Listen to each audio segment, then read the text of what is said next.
Binahang ilang lugar sa Negros Island dahil sa ulang dala ng habagat. Sa Bacolod City, mahigit 300 pamilya ang inilikas. Nasa frontline ng balitang yan, si Faith Del Mundo.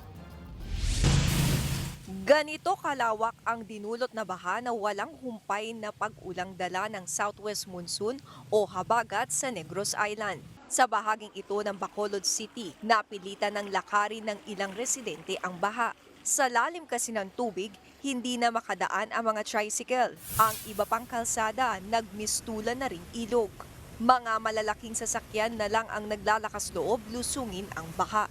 Sa Purok Isla sa Barangay Villamonte, gumagamit na ng bangka ang rescuers para isalba ang na-stranded na mga residente sa abot dibdib na baha.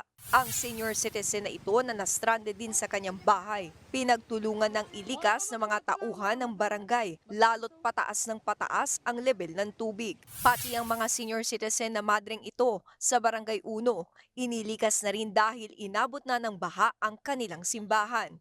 Sa ngayon, umabot na sa higit 300 apektadong pamilya ang inilikas sa evacuation centers.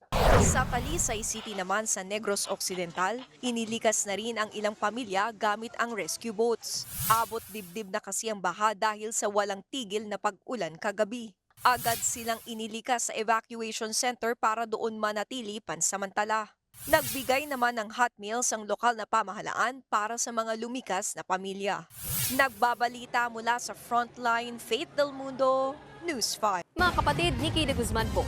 Para sa mga impormasyong dapat ninyong malaman, mag-follow at mag-subscribe na sa social media pages ng News 5.